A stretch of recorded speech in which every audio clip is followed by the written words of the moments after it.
I'm going to talk a little bit about human metapneumovirus. And the reason I'm going to talk about it is because I read some clickbait article that said little known virus in wastewater. Human metapneumovirus is not a little known virus. Although it was first described in 2001, it's ubiquitous, and most people have been infected with that virus by the age of 5. It's very similar to RSV in terms of its virology. It's in the same family as RSV.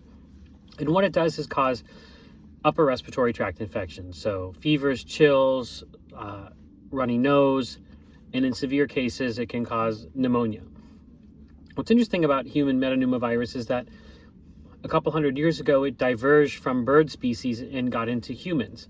So this is a zoonotic infection that became endemic in humans. And it's something that all of us have had, even though it was only described in 2001, it's been around for hundreds of years. And it's a virus, I think, that has a pretty big toll in terms of the burden of respiratory infections that people have. It's one of that swarm of viruses that cause respiratory infections. There's no antiviral for it, and there's no vaccine, although there are vaccine development efforts underway. And this was one area where Moderna had been working on mRNA versions, and we'll have to see what happens because mRNA vaccines are out of favor by the federal government, and Moderna is moving out of that field because of this animosity.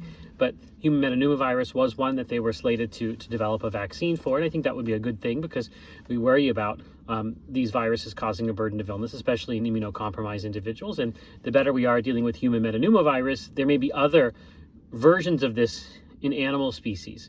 So the original human metapneumovirus came from a bird species. What about things that are adjacent to human metapneumovirus in bird species as well? Did they pose a risk of spilling into humans, and could they be dangerous, or could they cause a disruptive outbreak? That's why it's important that we have countermeasures against human metapneumovirus. But it's not something new. It's something everybody has had. It's ubiquitous, and it's part of that dozen or so respiratory viruses that spread every year during respiratory virus season.